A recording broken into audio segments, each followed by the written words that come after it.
Hello, everyone. Good evening, and welcome to this webinar on Stories Online for Autism. Thank you very much for joining us. I hope that everyone is seeing the screen, and it's about time to start. So a bit of an introduction. I am Louis Camilleri. I'm an educational psychologist and also a lecturer at the University of Malta. I am also a PhD researcher at the University of Bath Center for Applied Autism Research. Good evening to everyone, and thank you so much for joining us. The objective today is to give you an overview of what you can do with SOFA, and also talk about how you can go about developing stories on the application. It is important for you to write any of your questions on the online chat, and I will make sure to stop from time to time to answer the questions that you will be asking me. Okay, so what does SOFA stand for? It is Stories Online for Autism. Okay, let me tell you a little bit about the application. But first, I would like to acknowledge the organizations that were involved in the development of the SOFA application. And these are the University of Bath's Center for Applied Autism Research, Inspire, the Foundation for Inclusion in Malta, and also EPIC Malta. Okay, so let's talk about, start by describing what we plan to do today in today's webinar. We will first start by describing what SOFA is and what stories actually are. Then I am to make sure to highlight what stories are not. Now, this is extremely important for us to understand what stories are really going to be useful for, and which stories we should use, and also what stories are actually not. We will then discuss the importance of starting a story by identifying a goal, and we'll be introducing you to the SMART framework to help you identify that particular goal. Then I will be showing you how to use SOFA to build stories, and I will also introduce you to some guidelines which you should keep in mind when also developing stories. Obviously, at the end, we will have even more time for questions, but I'm going to remind you again that any questions that you might have, please put them on the chat or on the question and answer section of the webinar, and every so often I will be stopping to make sure that I'm going to be answering all your questions. Okay, so all throughout the presentation that I'm going to be doing today, I am going to be talking about stories. So why stories, and what are these stories? When referring to stories in this webinar, I am going to be referring to stories which are specific for SOFA. So in other words, these are stories that are developed appositely to support the building of knowledge. So stories within a SOFA framework, to put it that way, are seen as a support tool. These stories are, in fact, non-fictional. Okay, that means, so the stories are non-fictional. That means that they are stories. The stories are about real-world situations. They are brief, right, and they can range anywhere from 6 to 16 pages, with one sentence or phrase in each page. In fact, there were a couple of times when there were people who were using the SOFA application and heard me talk about there has to be 16 pages. And it looked like a mini book, but in reality, it is 6 to 16 pages with one sentence in each page. So it could range anywhere from 6 sentences to 16 sentences. The objective is to be brief, okay? And to give as much detail, not too much, but not too little, the detail which is absolutely necessary for us to build adequate stories. And stories are used to augment communication, okay, increase comprehension and highlight meaning of particular sentences. In this case, picture or images could really help, and they can be used to accompany each sentence. Okay, so this is just a general overview of how stories could look like. So what are stories per se? Okay, so stories are short descriptions of a particular situation, event, or activity. Obviously, just by saying that, you're not going to know exactly what stories are. So, I mean, the objective of this webinar is to ensure that you understand what they could look like, what goals we could come up with, and also I'm going to be giving you a number of examples which you can use, and hopefully you'll be inspired by these particular examples. So keep in mind that each story, okay, should include accurate information about a particular situation. A story on SOFA on the application, right, is considered a learning instrument, right? And generally, when stories are created, they are usually created by parents or guardians, or even by professionals. And each story aims to promote the safe and meaningful exchange of information between them, which are the authors of the stories, and people with autism of all ages, which in many situations, particularly in a story writing framework, they are also called the audience to a certain degree. Okay, so let me introduce you now to SOFA. Like I said, this is a project, a multidisciplinary project, okay, and it is an application, okay, that's been co-developed with the autism community to support writing stories to help autistic children.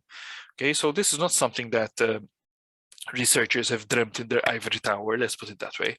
Okay, this is something which has been co-constructed together with the autism community, particularly with the help of Bath and University of Bath, right, and a number of parents, teachers, and also individuals with autism.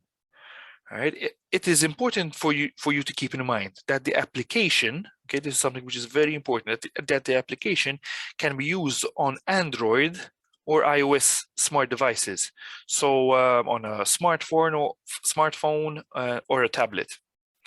The application can be downloaded for free from the Play Store or the Apple Store.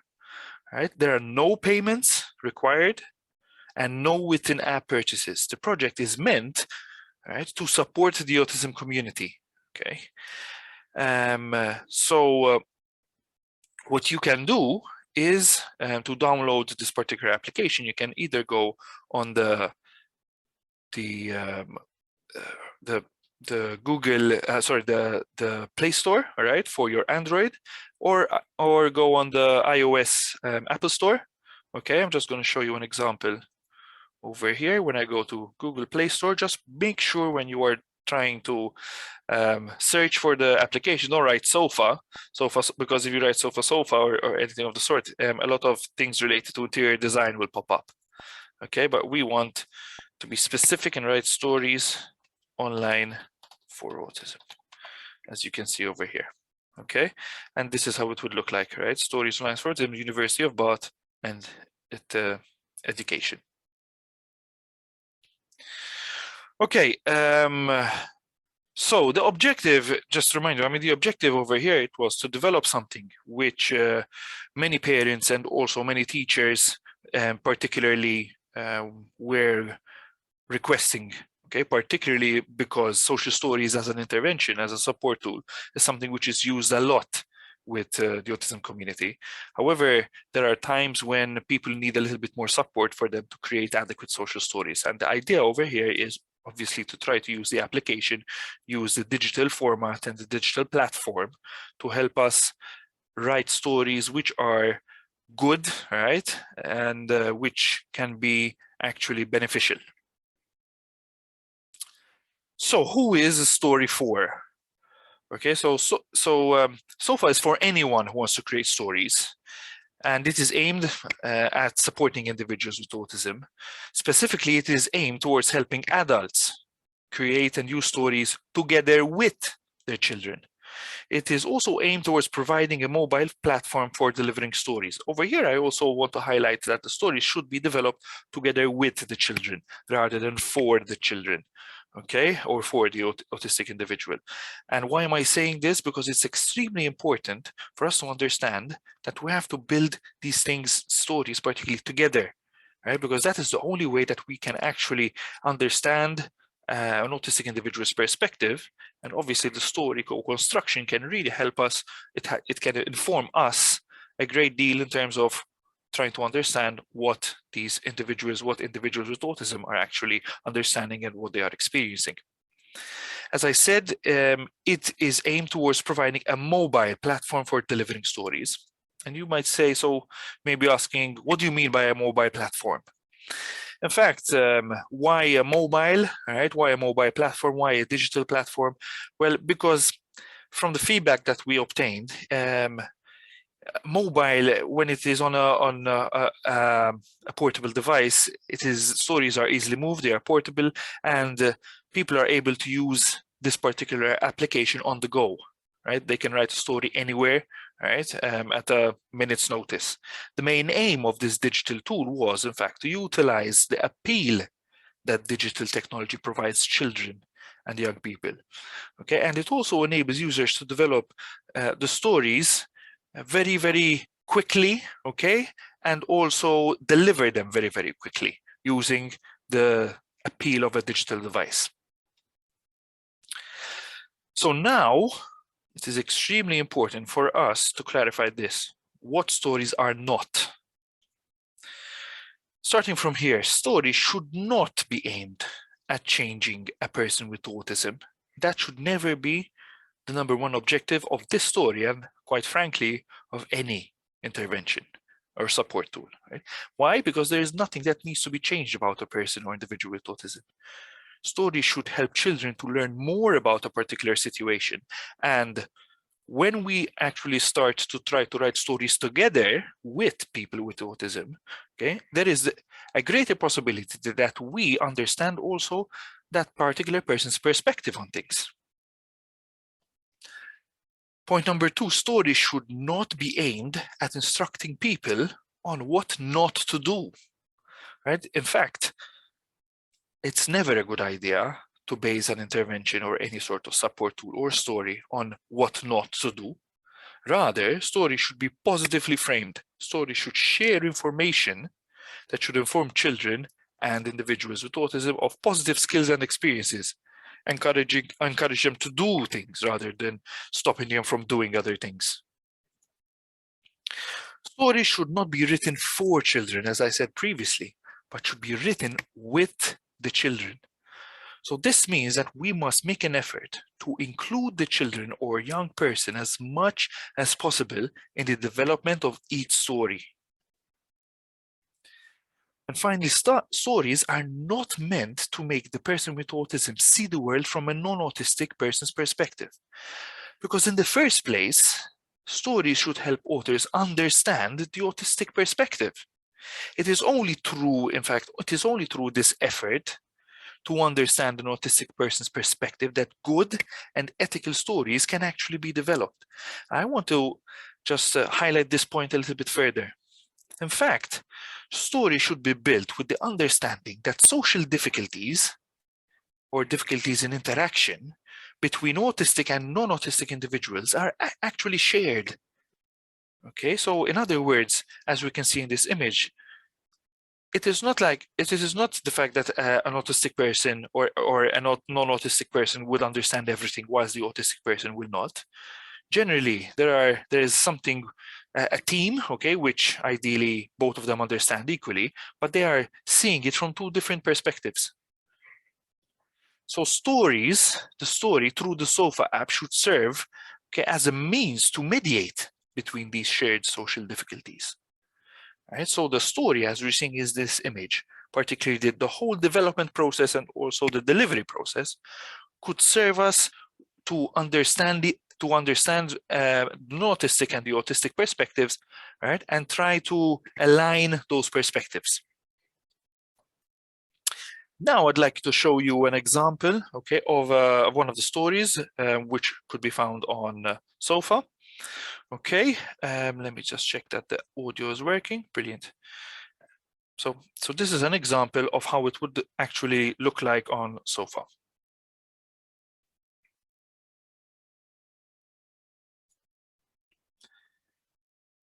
So I selected the story. All right, now I'm going to select the layout of the story, and here it starts.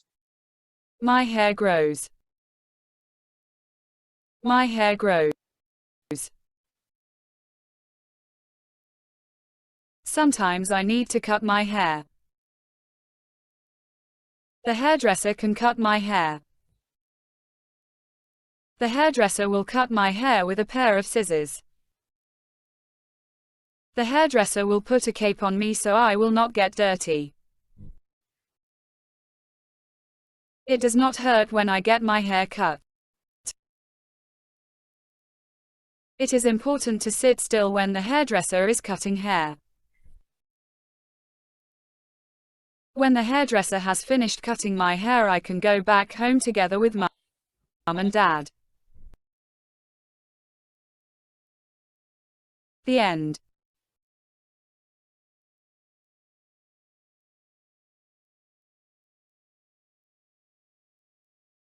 Now this is a comprehension that is My grows.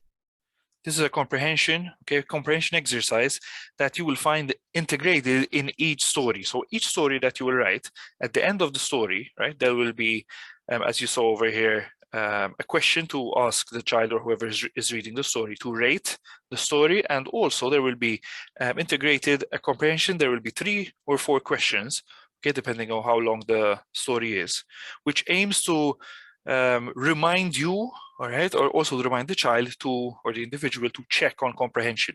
Now, this is a research-based, evidence-based finding. Okay, we've based it on that because we know that the success of any type of story or social story will depend on the child actually, or the individual understanding exactly what the story is. So this helps us understand if there is actual understanding, and helps us to remember that we have to try to check on understanding at the end of each story. I'll have a look at how it will work. Every time in all of the stories, there will be a listen button, right? And the child can actually listen to all the words which are on the screen, okay?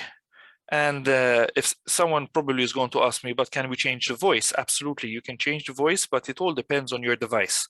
So the voice that you are hearing over here depends on the functionality of your particular device. So I'll explain to you later on how you can go about to change that, in fact.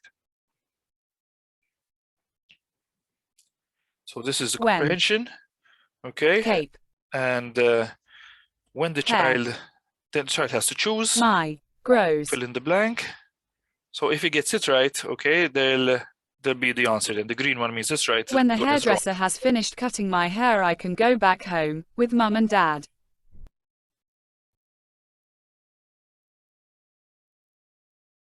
Will. Home. Together. Again, I selected the right one over there, okay? Sometimes I need to. My hair. I selected the wrong one there, okay? So the correct one was selected for me. Cut. So at the end over here, okay, the child will be informed exactly how many of his answers were correct. You answered 2 out of 3 correctly. Again, this was a functionality that we added after parents highlighted the fact that children need to know exactly which what's their score, so that they make sure that the learning the actual positive answers are being reinforced. Okay, and this is okay. So that's one example. Okay, now I want to show you another example. Now this particular example, okay, which I have put together, you can also find on the SOFA YouTube page. I'll show you exactly which how to access that. So this is another example, okay, with another title and goal for a particular story. Have a look. This animation, it has nothing to do with it. It's just for me to make it as engaging as much as possible.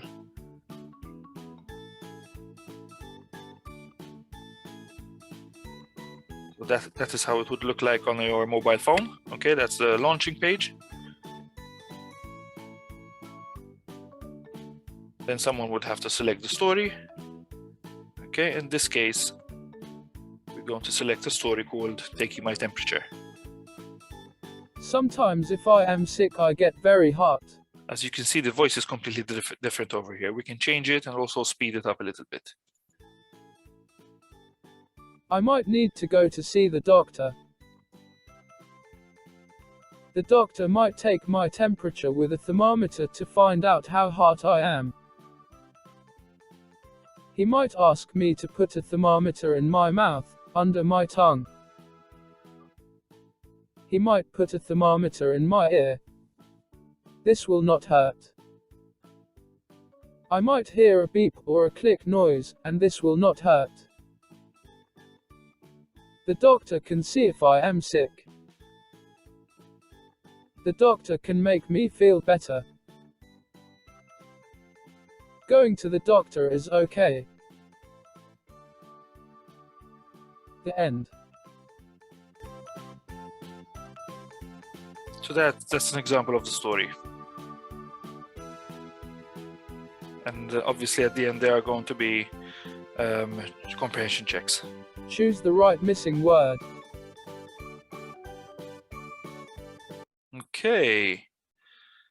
Okay, so as you saw over there, right, each story can be customized, okay, and it is extremely important that stories are customized, in fact, because otherwise, if stories are not customized, they will be too generic, right? In fact, that is something that we always recommend, and sometimes that is why certain social stories or certain stories are not as successful as we would like them to be, because there's this tendency for parents or professionals or whoever is attempting this or using this type of support tool to just pick a story, you know, which is generic, and just use it and then hope for outcomes to be positive. However, that doesn't always work, because we need stories to be specific, and that's why we have created this application for you to be able to have the opportunity to see other people's stories, absolutely, but also edit other people's stories, okay, and also create your own, make them very specific, right? And that is why this app is an app where you can customize all the stories.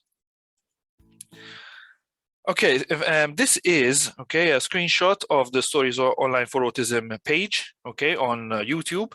And in fact, if you go on YouTube and type Stories Online for Autism, this is the actual page. Okay, there are videos. If you click on playlist, you're going to have 19 tutorials. Okay, as you can see over here, which are aimed to help you in a variety of ways, right, when it comes to using SOFA and also writing social stories. So that is a resource that is available to everyone, to all the community, okay? And what we will be doing is, as we go along, hopefully we'll be continuing to upload videos which are useful for the autism community. Hopefully also, after some editing is done, also this webinar will also be posted on the page. Okay, so something that many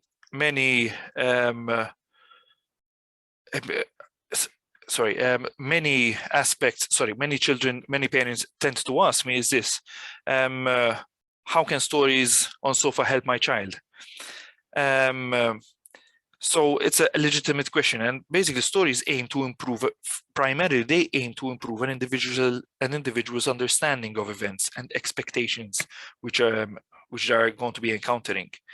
So it is through supporting understanding of a situation that stories can actually help.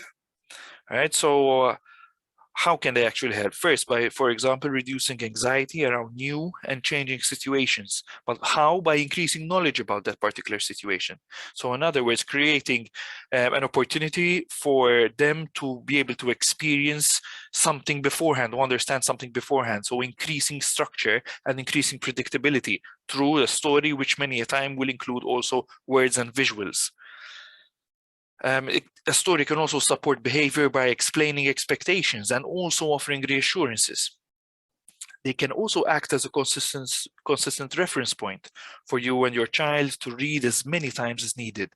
And something which is extremely important, that we don't just use social stories or stories on SOFA to try to see to a difficult situation, but also we try to use it also to celebrate achievements.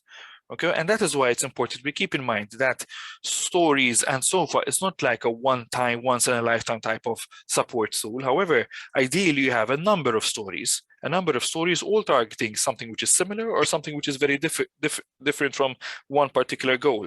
But the objective is always this: to have a balance between things which are supportive, which constitute new information, And then there are other stories which could be used to celebrate, reinforce, okay, and like a sort of thumbs up type of story, like, well done, you did this so great, I'm so proud of you, keep it up, you know, that type of story. Okay, so we have a question. So as a parent of a child who suffers from anxiety, I can see how creating such stories with my child can set the tone for him of situation that causes anxiety. Please let me know if I'm getting this right. Thank you.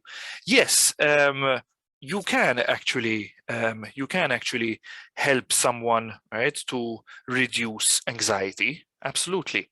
However, you cannot actually do that by writing a story which is titled "To Reduce Anxiety." Okay. And that is why we have to make sure that we make an effort to write stories together with children, because in that case, we have to try to understand what is the root cause of the anxiety.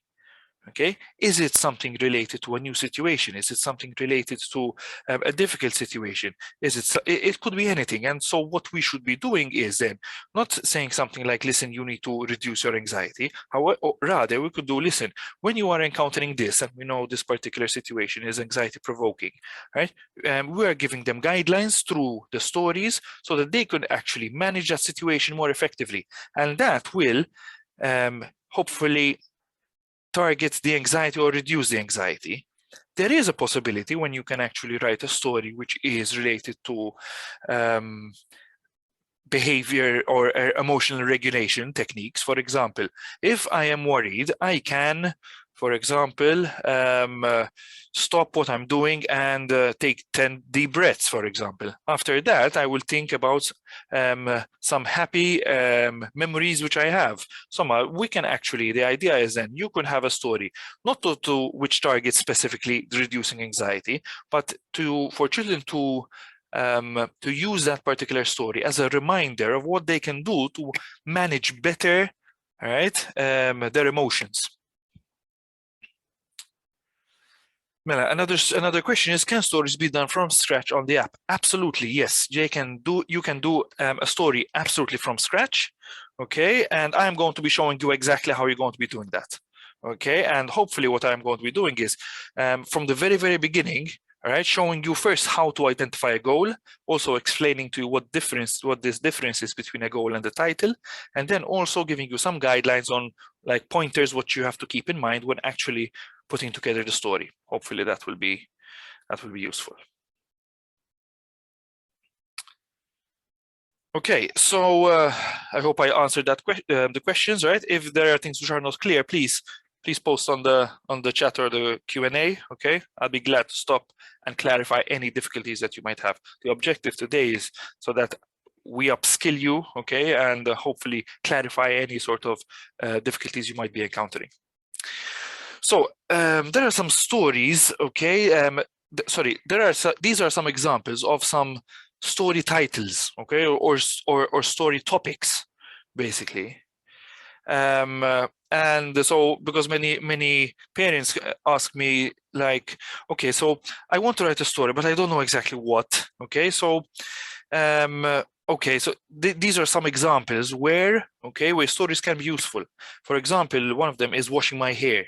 Okay, and I'm going to be showing you an example later on, right, of a story which aims to focus on that particular thing, right? Or going to school after the Christmas holidays. Right, there's an example of a story on Sofa on the YouTube channel which targets that. Right, or waiting at the doctor, or asking questions in a classroom, using public restrooms, washing hands for better hygiene. Well done for listening attentively to the teacher's explanation.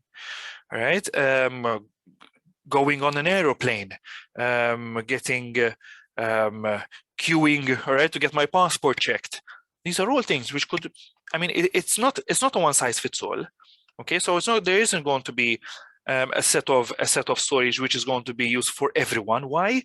Because first of all, we have to understand what autism is, and autism is one of the most heterogeneously it is so heterogeneous in its presentation. So one child, one individual, right, is exactly one child and one individual, and we have to take the time to understand how which stories okay, are going to be useful for that particular child. And in fact, to be quite frank, I mean, this is not a panacea for everyone. I mean, it is not going to fix. It is not going to be adequate for everyone per se. Okay, because I'm pretty much sure that there are some support tools which are more adequate for one particular person. However, from my experience, this, when done well, this tends to be supportive for a great wide range of profiles, of autistic profiles, in fact. So as I said, these are all examples of stories. Now, as in fact, let me just go back. Here, these are examples of titles of stories. However, the most important aspect of a story, or at least where you start, is not, in fact, the title, but it's the most important actually is the goal. It is the goal that the story aims to reach. Right? So each story should actually have a goal. And it is the goal which is the driving force of the story, and it informs the whole development process of the story, okay, because it helps you understand exactly what to target, what information to include, right? What effort you have to make to understand what information you should gather, right, for you to create that actual story. So this is something that you always have to keep in mind. As a title is different from a goal. They are both important. However, the driving force is in fact the goal. And this is the difference between a story title and a story goal. A goal could look like it's more like a clear picture of the objective or the story.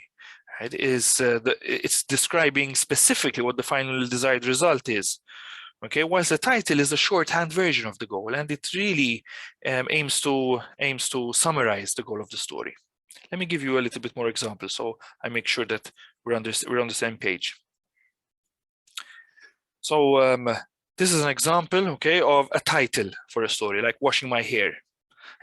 Now washing my hair, it's a good starting point to start thinking about something, or else to write it down on the Sofa app so that you understand exactly, all right, what the story is. Right, it's about washing your hair.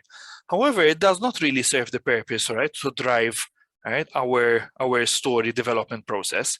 A goal, on the other hand, okay, to make washing hair a more comfortable experience by increasing awareness of the hair washing routine. As you can see over there, right, it's much more specific, right? It is much more achievable because it has criteria, right, for which people have to meet, right? And so in general, one could say that this is more a higher quality type of goal. This is another example. So the title here would be Moving to a New School. Again, interesting, useful, but when it comes for you to write the story based on just that title, it's a little bit too vague. So the goal, on the other hand, will really help you understand exactly what effort and what information you have to include, right, in your particular story to make it more specific. So the goal for this particular title would be to highlight the changes necessary when moving to a new school and make the transition experience clearer and more predictable. So, and this is another one, okay, taking my temperature, which is the title, as we saw before in the previous video, right? And the goal would be to make taking the temperature at the doctor a clearer process. So as we can see over here, okay, goals are there to help us, okay, people who are maybe taking more of an active role in building the stories, right? To make sure that we make that effort to include the best possible information in that particular story. Issa, in each situation, right, when it comes to writing the title or the goal, some people tell me, okay, so I have the story on Sofa, what should I do? Should I write the title on Sofa or write the goal? I mean, it's up to you. Okay, but generally, particularly since maybe children are going to be accessing that and seeing the goal could be a little bit too laborious for them. So I would maybe encourage you to write the title, but always when it comes to writing your, so write the title on the Sofa application, but when it comes to actually developing the story, always keep in mind the goal. Now, something which is extremely important, as you have noticed, right, is the quality of the goal. And we are always encouraging people to try to think about how they are going to make their goals smart. What does this mean? So these are the guidelines that you do need to keep in mind when it comes to identifying a goal. All right, so you are encouraged to ensure that the goal you develop is always high quality and smart. And this is the framework that we are encouraging people to use. A lot of people know about this. Excuse me, it is used in a number of contexts, but we tend to use the goals which are S stands for specific, all right? This is an acronym which stands for specific, M for measurable, A for achievable, R realistic, and T for timely. Now, it doesn't have to completely meet all of these things, right? And because otherwise you would have goals which are extremely long.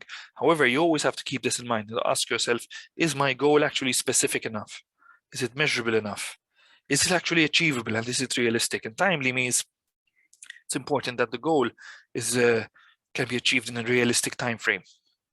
So if it is a goal which you think a person can achieve in a year, I would tell you that I would rather have much more smaller goals which are achievable in 2 weeks or a month. Excuse me. Rather than goals for a year. Now, how do we go about using SOFA? So we've been through what stories are, what SOFA is, okay, but now it's important that we understand how to use this application. So the very first thing I want to highlight, okay, that when you actually, at some point in time, you're going to encounter some difficulties, even after you have completed this webinar. So when you actually are encountering difficulties, there is a help page which is exceptionally good, in my opinion. So if you click on the top 3 lines on the SOFA app, okay, you scroll on help, you're going to have this particular menu where you have the welcome menu. Okay, here you have tutorials, video tutorials on how to create an account and how to write a story tutorial. Then we have other questions related to helping with stories and helping with the app. There are some really good answers over here. They're very brief, okay? Now, if you would like even more help, right, with writing your stories, you can actually go on sofa-app.org. I'm going to show you this website, which will take you over here, okay? sofa-app.org, okay? Now, this is actually the landing page, okay, for the University of Bath, okay, and there is actually all the instructions that you need and all the information that you need.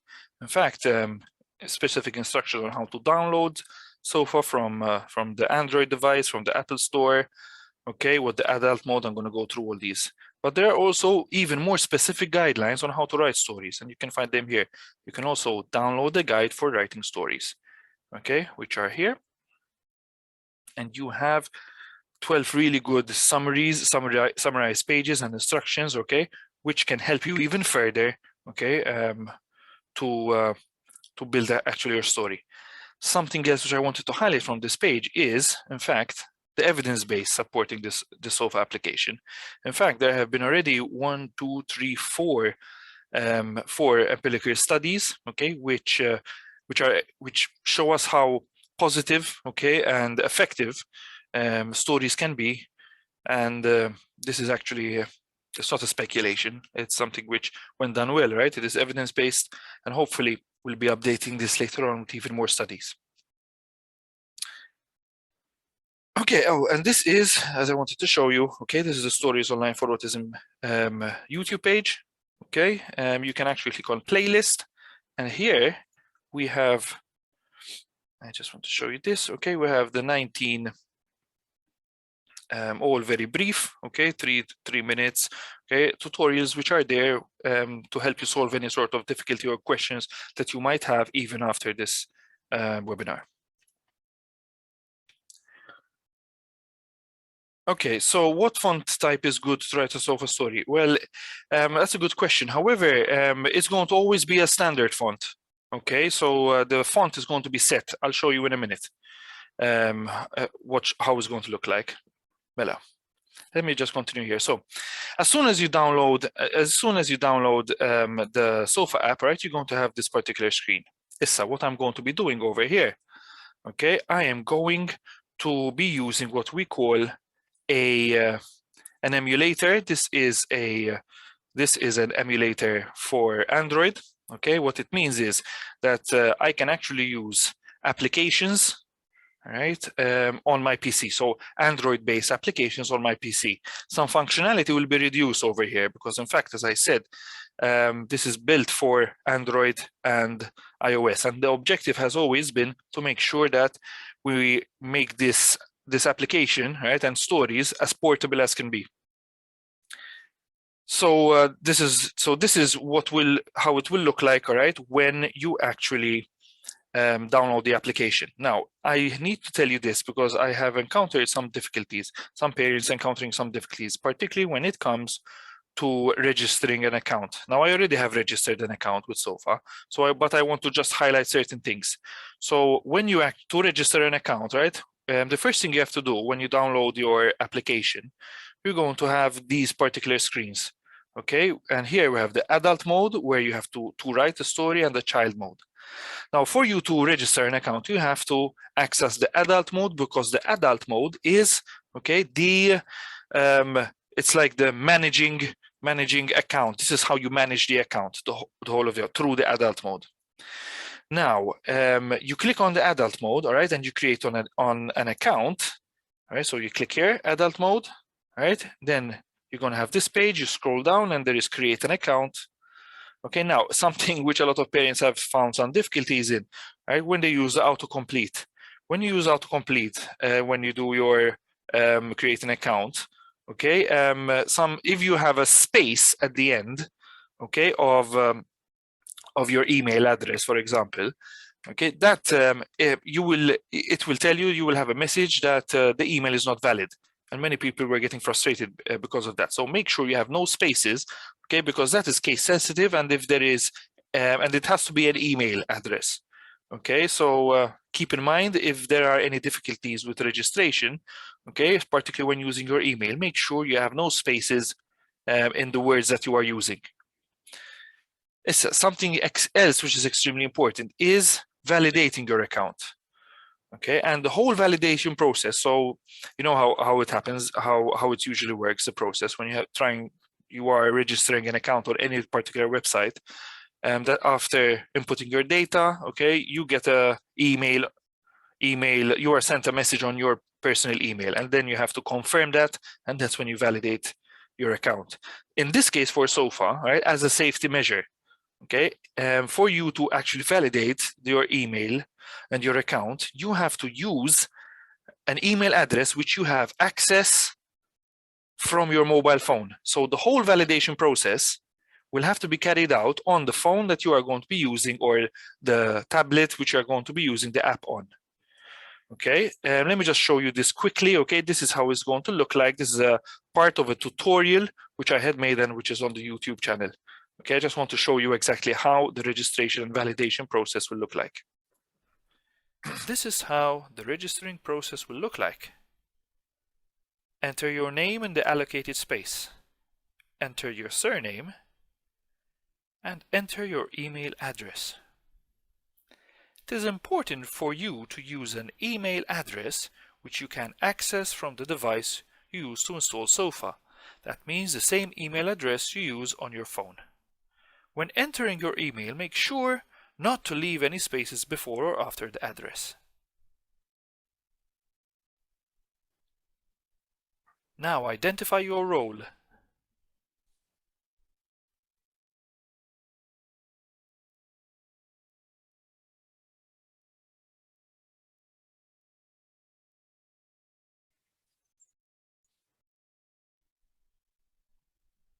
Select and include your personal username.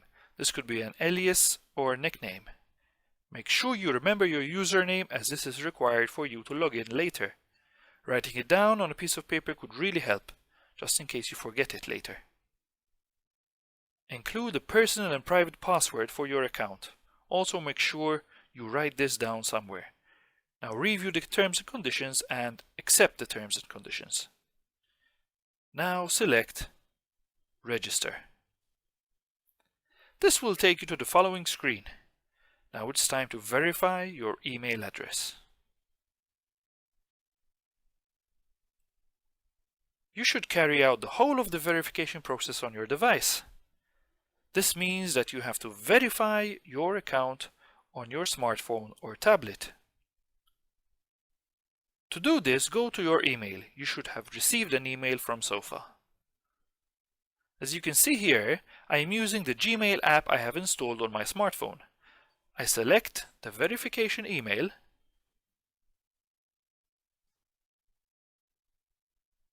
I then tap on Verify your account.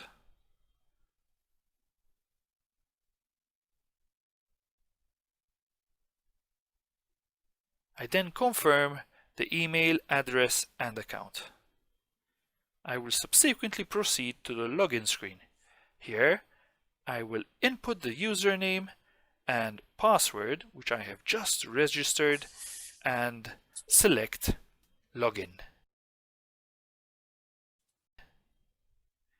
Now you have completed registration and logged into your account. This is the main menu of the app. You can now start to use Sofa to develop and deliver social stories. Okay, so that's how it will look like. Now, what I want to do, all right, to help you to try to understand exactly how to use Sofa, all right, I'm going to show you now how it will look like, okay, if you were to use Sofa on your phone, all right, or on your tablet. So as soon as you log into Sofa, this will be the landing page. So this is how it would look, all right, on your particular device. On your particular device, this is how it's going to look. Now, the very first thing I'm going to do after registering, okay, I am going to go in the adult mode. The adult mode, as I said, is the part of the application which we use, right, to control the application, and the child mode is where stories are read for children. I'll show you the difference in a minute. So to go in, okay, I just write my username. Okay, there it is, and I log in. Over here, because it's an emulator, okay, it takes a little bit longer for it to load. Okay.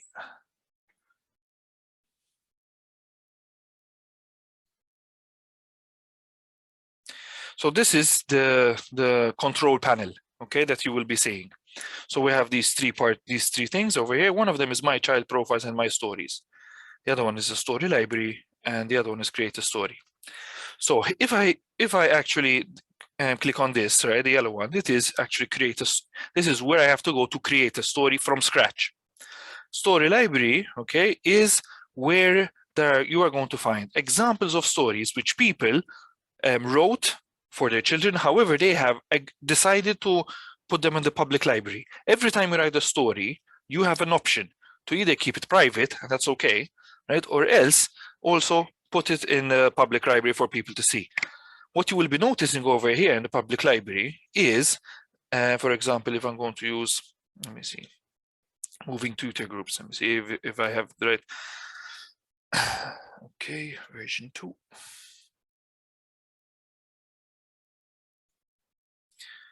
So, so this is a story. As you can see, we have a story which is prepared, but something that many parents actually ask me is, but how come there are no pictures? And in fact, the reason is this: it is also a safety measure, because every time you actually develop your own story, you have complete control on what to share with the public. You can share absolutely nothing. You can just share the story. So the text of the story, and you can also decide to share the images that you're going to use. And this is very important, because when writing a story, we actually have the functionality to use our phone, right, to take pictures that we can then include in our story. So there are times when you would actually need to use actual pictures in your stories. For example, when you are describing a new teacher, you need a picture of that teacher, or a new uniform, right, or a new pair of shoes, right, or the whole family, or members of the family, okay? And you are able to upload them in your story whilst also keeping them private, okay? And that's very, very important, and particularly for GDPR purposes.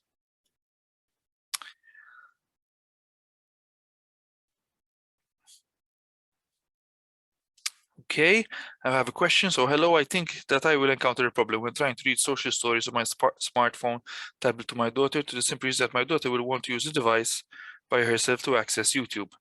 What do you suggest, please? Or maybe a social story itself, maybe with a title on my smartphone or something similar can help.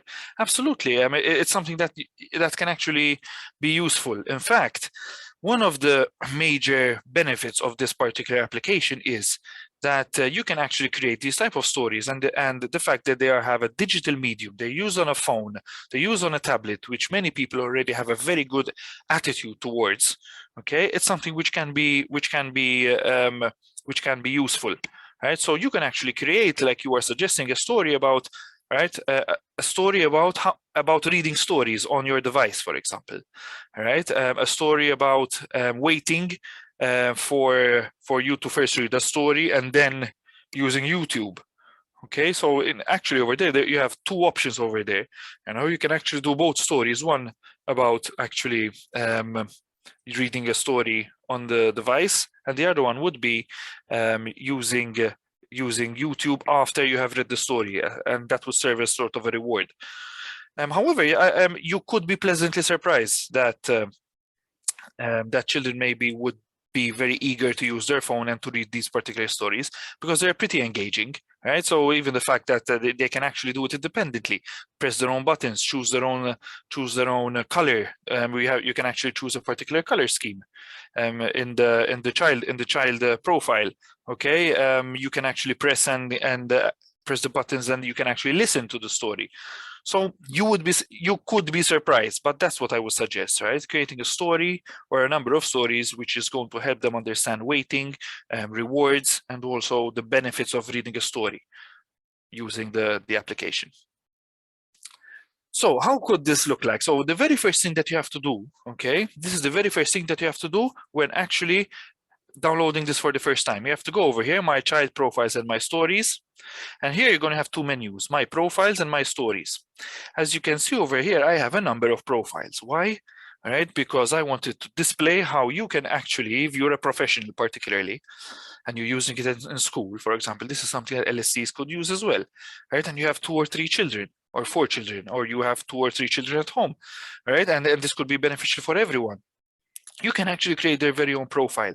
And you start by creating their profile, okay, by clicking here, add a new child. You can add child name, surname, gender. These are all important demographics, okay, which will remain private. Make sure that you have your child username and child password. So always important because you will be using a separate username and password for each child when accessing the stories. You can also add an image of your child. Excuse me.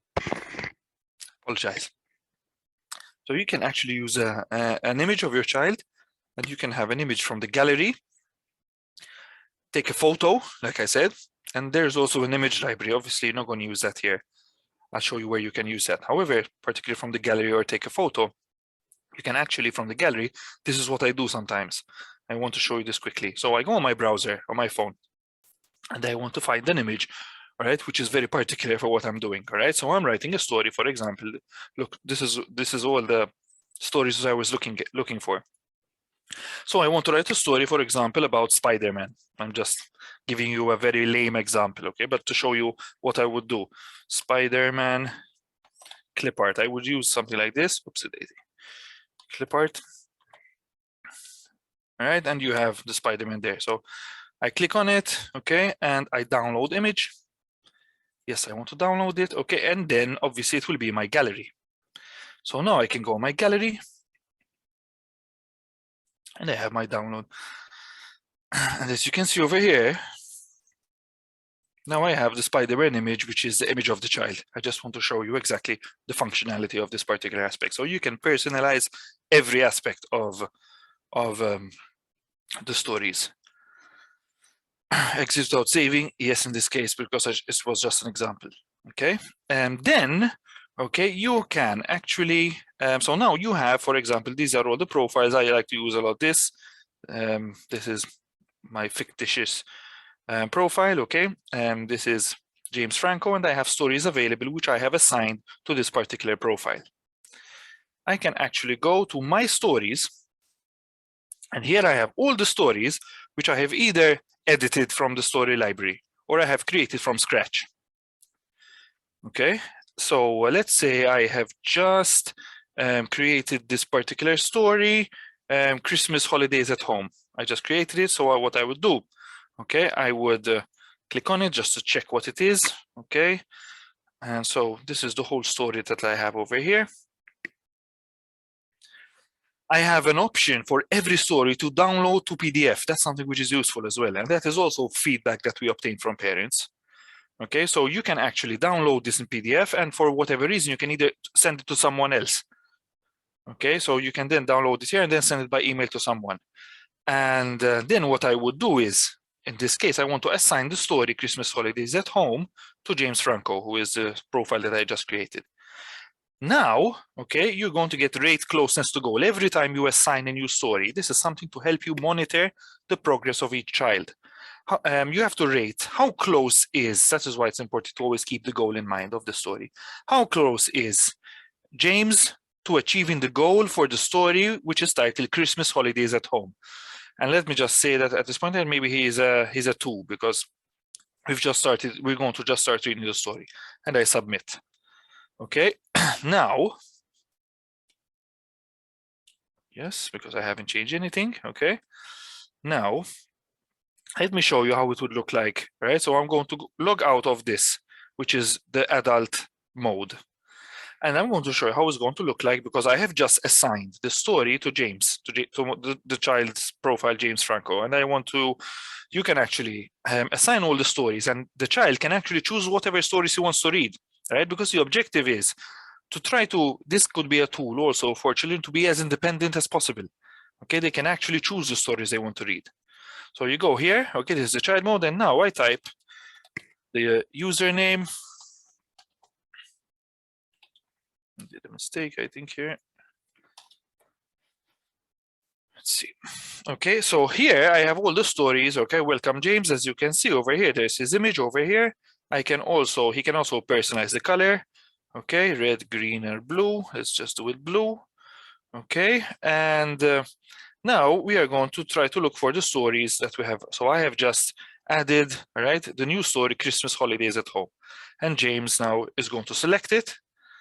Okay, and he's going to choose, okay, what layout he wants the story. He can choose it in book story form, in stacked pictures form, and also in text only form. Okay, so here there are people, for example, there are a lot of children who, when presented with stories, they would refuse them because they have pictures. And something that some feedback which I got, some people say, but that's too babyish for me, and that's okay, all right. And sometimes some children, particularly children who are older, could need or could request stories which are just in text form only, and that's okay. And we have the option over there. So let me choose the book story format, and again we have this version over here. Okay, Christmas is a holiday in December. Okay, I'm not going to say reading it. It's a celebratory year. This is the story which we put together for James. And I wrote that from scratch. Okay, found the images which were specific. Is something that you should ask yourselves. All right, is what type of images that particular child would respond best to, because sometimes they are colored images such as these, and I use a lot of clip art. Some other times it is very specific images, okay, of the actual aspect, like I will go to bed early so that I will wake up early on Christmas. So in certain situations, you would actually, the child would benefit from the picture being specific of his own bed, for example, or of his own room.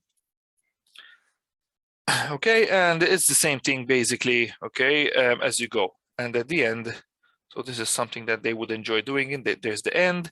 Then what do you think of the story? This is something that some children would need some support with. Some others would be very happy to rate the particular story. Okay, you would say really good. You would send it. Okay, here we have again the comprehension questions. Okay, and that's it. Issa. So this is you can assign as many stories that you would like to a particular child. Okay, and he or she can actually select to read as many stories as he would like. You know, that's the whole point of it. Now, one question is, are the child profiles private or are they available to other app users? No, they are absolutely private. Okay, no, the child profiles are only for you. The only thing that you want to share, if you want to share, is the text of the stories and also the pictures. For example, when I do a story and I do these type of stories which have no names on them or identifiable data, you know, and just clip arts, I tend to decide to share them in terms of pictures and also text publicly. However, if there are any personal data, any references to names or places, for example, I will go to Stella Maris school today. All right, I would encourage you not to share anything. However, right, your child profiles will not be shared with anyone. Absolutely. So there will be no breach of data, basically. So something else. Okay, so now let's log out. So now I would like to show you, all right, how you can actually create a story. Mela, so I go in the adult mode, okay, and type again my password. Excuse me again, sorry. Okay, so it's loading. Now, what I'm going to show you is, okay, a story that I can put together, all right? I'm going to start putting it together to start from scratch, and then I'm going to show you how it will look at the end, okay? So to actually create a story completely from scratch, okay, what I would be doing is obviously, first of all, identifying a goal. All right. Now, in my case, okay, the goal which I'm going to be using is very similar to the one that we did previously, okay, and which is washing my hair. All right, let me just show you. Let me just show you this, okay. One sec. This is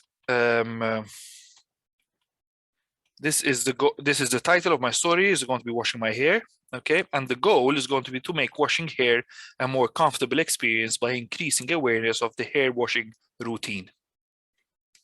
So I go to create a story. All right, now I have the first choice which I have to make. Is it something which I want it to be public, or is it something which I want to be private? In this case, I'm going to choose private. So in this at every step, all right, the app is going to tell you exactly what these things mean. Public means your story can go to a story library and be shared with other people who can use and adapt it. All right, please don't include surnames, school names, etc. In fact, and it's being highlighted here. Private means your story will not be shared with other people. Okay, so I'm going to do private now. Here I'm going to write the title of the story, which is washing my hair. Okay, and again, I just want to remind you, okay, that this particular story is the title of the story and not the goal.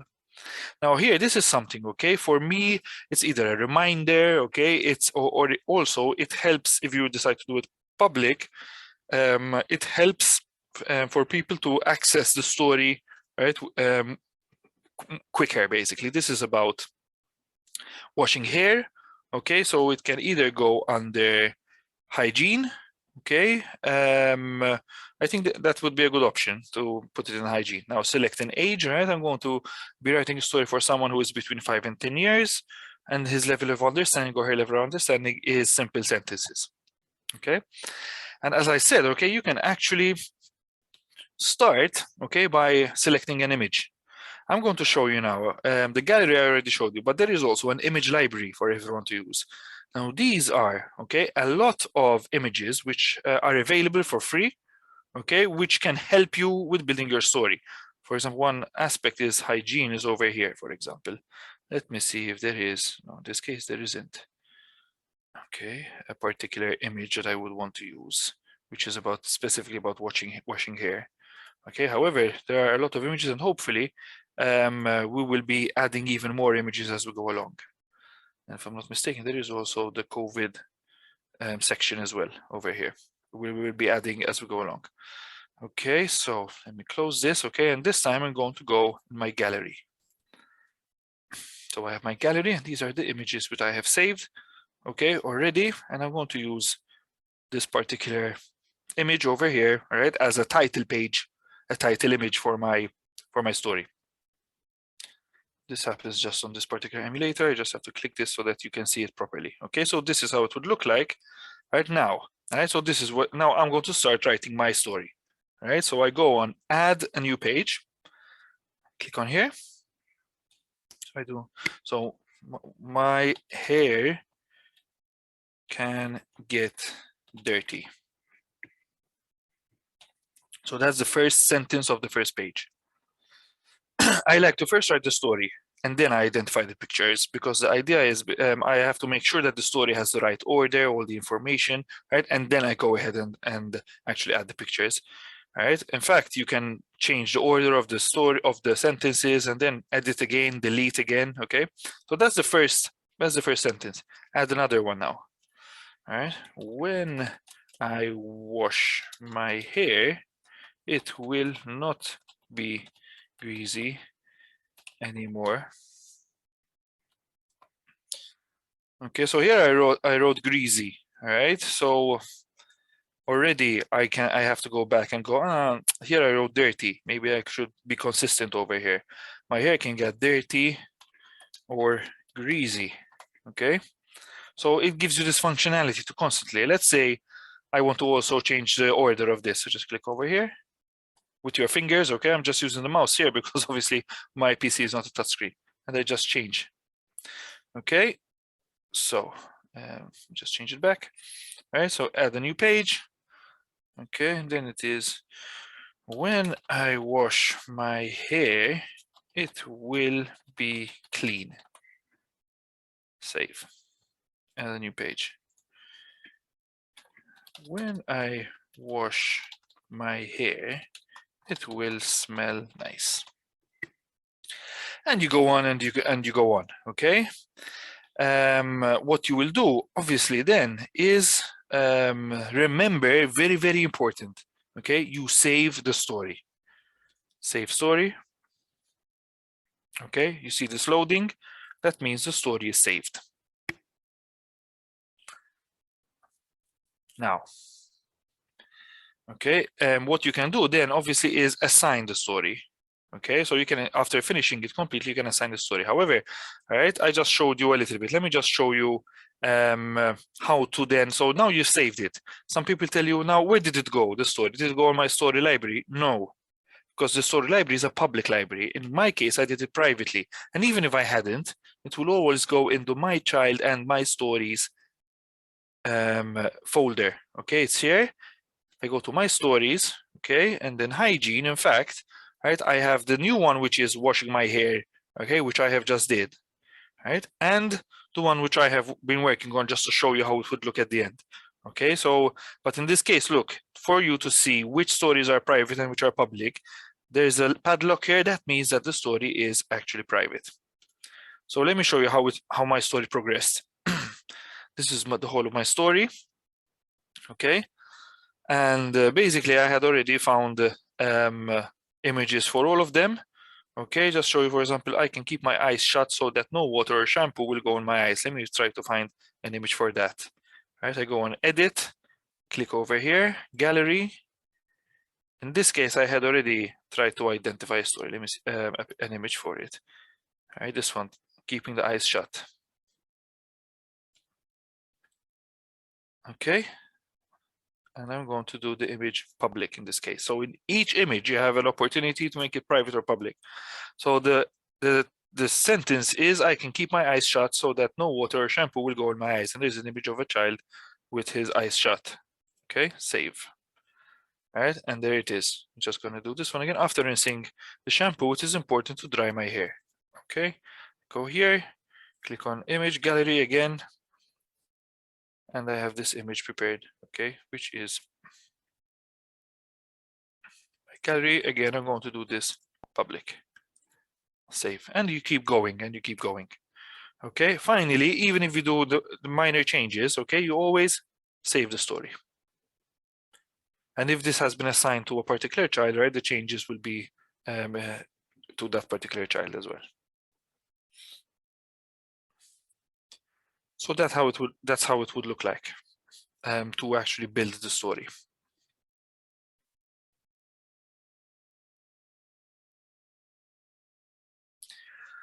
We have a question. So as a teacher who intends to use these in class, do you suggest that I add the child's profile on my own mobile, or should I just download the stories? If you're going to use it, in your class, you have to, I mean, it depends, all right? Because what you can do is, there are a lot of things that you can do. However, if it is just you writing stories or using stories for a particular child, I would recommend that you have a profile for that particular child. Okay, this is a question that we have over here. So ideally, if you're going to use this in classrooms, okay, ideally you would use that particular profile for that particular child. Okay, we have another question. As an educator, would you be able to share the story you created with your student, or it has to be on the same device? Good question. So if you save it in a public way, all right, they can access it. So let's say I am the professional, okay, and I am creating a story for a particular child. Okay, what I can do is I have a number of options. I can either save create a story myself, okay, and save it in the public forum, back home, okay, and I will save it in the story library, right? And for example, then I will tell you, listen, I have completed the story. It's titled so and so, and give you just some details. And someone else, the teacher, for example, would access the story and assign it to the profile of her child. Right. Another option would be you could download the PDF, send it to someone, and then they could copy paste it or try to write it down on their particular devices and save it and assign it to that particular child. So basically, those are the options which can be useful over here. So what you should notice as well, okay, is that ever since I have read the story in the child mode, all of a sudden there's this red dot over here. That is a reminder. Why? What is reminding me of? That every time I read a story after, I'm going to have this notification, and it will remind me that I have to review the story. James J. Franco read Christmas Holidays at Home. Please review. What does this mean? I click on it, and remember the very first time I assigned this story to a particular child, right? There was, for example, over here, look, I assigned it and I assigned him a rating of 2. So this is how close he is towards the goal. So after reading this, right, and maybe I open my account the day after in the adult mode, right? There will be that dot, and I can actually read it. So today, for example, he read it yesterday, and today he is a little bit closer because it looks like he's understanding a little bit more, right, what is going to happen in Christmas. So I do a 5, for example. Okay, and then every time you're going to be having that type of rating, basically. And it's something that will help you monitor the progress, towards that particular goal. Okay, so like I said, this is my child in profiles, okay? This is create a story, and now the story library, this is how it looks like. Okay, the story library, hopefully the more people will use it, and the more people would be using stories for and allowing the public to access it, right? There will be even more stories. You can see the stories as they are, right? There are, for example, here there are 2 versions. Why? Because, for example, someone wrote it, right? And someone edited it and saved it again. So now there are 2 versions of the story. Okay, and here there are 4 versions of the story. So because it was edited and saved 4 times, and all the 4 times in a public way. Okay, and there are also filters. Okay, in terms of topic, because in terms of age group, and in terms of levels of understanding. Okay, for you to help to actually find stories more quickly. Okay. Okay, so basically that is how the application will work. Okay. Now I just want to finish up, okay, by just highlighting some important aspects, okay, of of stories. Mela, let's go where we left over here. Issa, something which I wanted also to highlight, right? The fact that in reality, social stories, right? The term social stories, in fact, is a registered trademark. Why? Because it was actually created by Carol Gray, who states that, who provides us with or provides a program-specific type of support tool or intervention. This is Carol Gray, okay? And what she says is that stories should meet 10 specific criteria for them to be actually called social stories. Now, her guidelines for creating social stories are really good, actually. They are really good. And if anyone is interested to learn more about these particular social stories, right, she has published this book. Okay, not seeing it well. It is, can't see it well, I'm sorry, but basically, right, let me see, oh, here it is. The book is over here, okay, on this particular slide. And it is the new social story book, okay? It's a brilliant book, okay, with more guidelines on how to create social stories. Now, then there is the generic type of social stories, which we are using over here. And what we are saying is that the generic form of social stories don't necessarily need to meet the 10 criteria of 10 items of Gray's criteria. Okay, however, I do recommend that you have a look at the book, okay, and because they give you some really good understanding and a lot of examples of social stories as well that could help you out. However, over here, okay, particularly for stories for SOFA, we are saying that the guidelines that we're going to be talking about, right, should be taken in consideration when you are going to be building a social story. Okay, starting from this. All right, identifying the goal of the story, as we said. All right, then structuring your goal appropriately, and something which is extremely important that you have to keep in mind, and this is also taken from research from Carol Gray's criteria that I mentioned previously, that you should use at least twice as many descriptive sentences as coaching sentences. So I'm going to go through all these steps, okay? So first, okay, you have to identify the goal, all right? And like I said, they have to be SMART goals, and this is the framework that you always have to keep in mind when and ask yourself, is this the goal of the story specific or is it too vague, right? Is it measurable? Okay, so keep in mind your closeness to goal framework that I showed you previously. Okay, can closeness to goal be measured on a scale from 0, which means not at all, to 10, because it's also always something that can really help you. Is it achievable? So in other words, does the goal present a sensible and practical idea? Oops, sorry about that.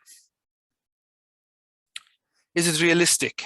Okay, and is it timely? So can the goal be accomplished in a reasonable time frame?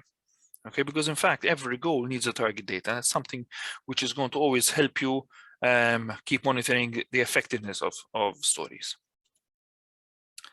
So this is an example of a smart, something which is not a SMART goal, pass the English exam.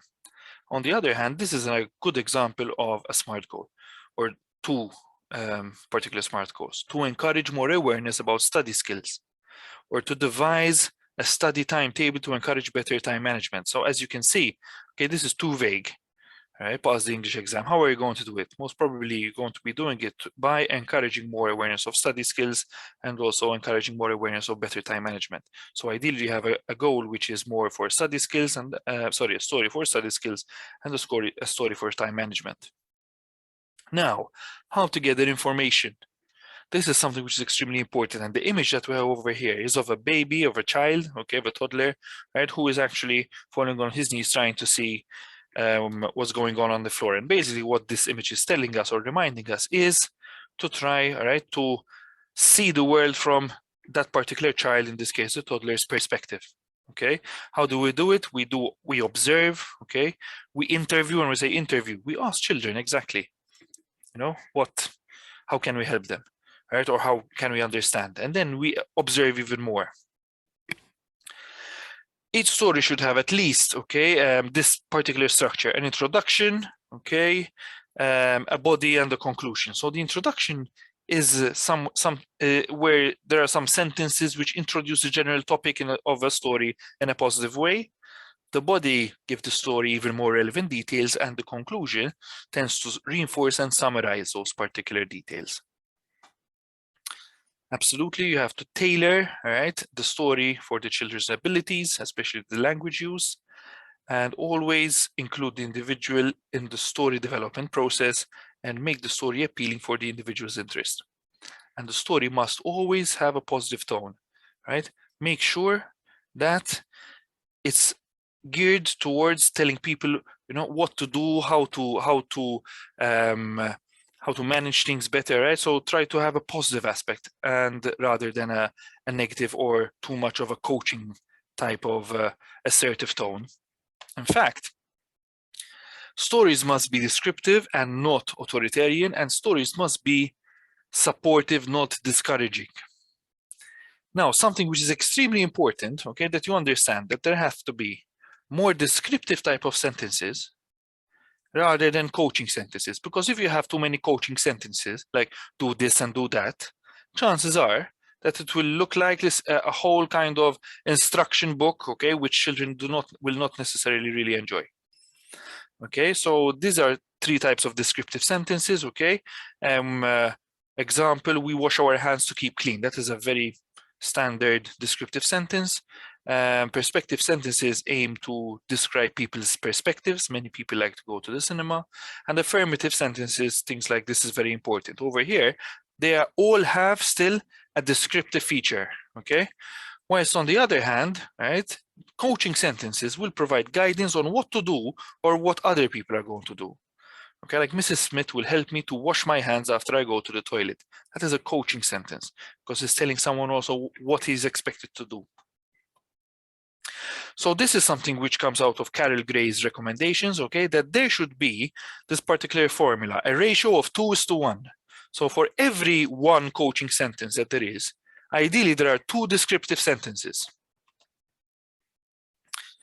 Now, so let me give you an example of another social story to try to understand the difference between descriptive and coaching sentences. Over here, what I did, this is a story which is called Time to Think, and it is geared for children who are much older, adolescents. Sometimes as part of my lesson, I have to complete worksheets. This is an example, the thing that is in bracket here, it is a descriptive sentence. Most of the time, I do this successfully without help from my LSC or teacher, another descriptive sentence. And as you can see, okay, we have a lot of descriptive sentences, and then we have 1 coaching sentence. Now, it could be more coaching, and this is the example of the coaching sentence here. My teachers will try to leave me alone when I do this. So this is something, all right, that is explaining what other people are going to do in this particular setting. It's a coaching sentence, right? And ideally, you don't necessarily have to have a coaching sentence, but you always have to have a ratio of many more descriptive sentences than coaching sentences. This is also another example, and as we can see here, okay, we have, again, only 1 coaching sentence. When another child is chosen, I will try to sit quietly. The title is called Taking Turns During Morning Assembly. Okay, and this is the source where I obtained this. Okay, from this particular very nice book as well, A Guide to Writing Social Stories. And basically, again, it is geared for maybe a little bit older children, okay, and no images are used.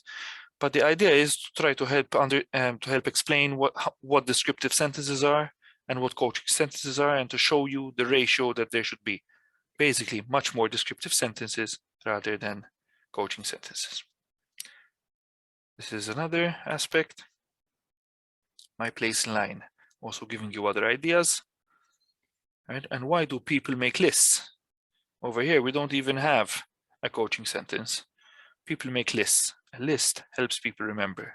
Sometimes people make lists of places they need to go. Sometimes people make lists of items they need to buy. A list can be helpful to mom and dad. A list can help mom and dad remember things.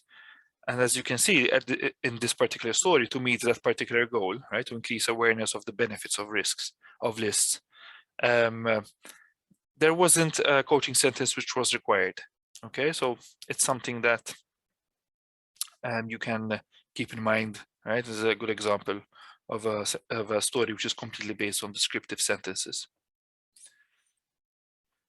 Okay, so when writing a social story, remember the following guidelines, okay? At least twice as many descriptive sentences as coaching sentences. So, summary. So, when you're creating a social story, right, these are some things that you have to keep in mind, right? A story must be developed together with the audience, okay? The story should be brief, and the story should not be longer than 16 pages, give or take. Right? Each page should have one sentence, particularly on the SOFA application. And each story should start by identifying a SMART goal, because that's the driving force. And each story should consist of an introduction, body, and conclusion. A story should be positively framed, and each story should consist of more descriptive sentences than coaching sentences. These are some resources which are useful for you. As a website, there's the tutorials, okay? And this is a useful guide which I showed you previously on how to build social stories. So you can ask as many questions as you would like. Now, please, if you have anything, please go ahead and ask. What I wanted to tell you, right, the last thing is that we are constantly trying to learn more about how we can improve this application, how we can learn more about social stories, okay, and to see exactly if this is actually effective or not. So what we are doing, okay, is inviting parents at this point in time, because we are running from University of Bath, okay, the study on the use of social stories with particularly with parents over here, okay. And what we're doing, this is a 2-week study, all right, for parents who have children with autism who are aged between 4 and 15. And the 2-week study is practically very simple, right? You just identify a goal together with your child and create a story and read it once a day for 2 weeks. Basically, that's it. And we have obtained funds for this particular study because we know that parents are very busy, right, and also have a lot of expenses, because the typical support interventions and tools are expensive, okay. So we are giving an honorarium of 100 euros to the parents who are going to be participating in the study. So that's 100 euros for each parent, right, who will be participating. An honorarium is another word for a reward or a gift of appreciation for participating in the study. So if anyone would like to participate in the study or know of any parents who would benefit from participating or would like to learn even more about stories, they can actually send me an email on lc2295@bath.ac.uk. And we also have a Facebook page, right? If you go on Facebook and type in stories online for autism, okay, you can always keep up with any news that we have, and also any other studies or any other information, right, that will be coming up. And also you can also send us messages using Facebook, right, to answer any of your questions. Again, this is my email, okay, and that is the end of officially of the webinar.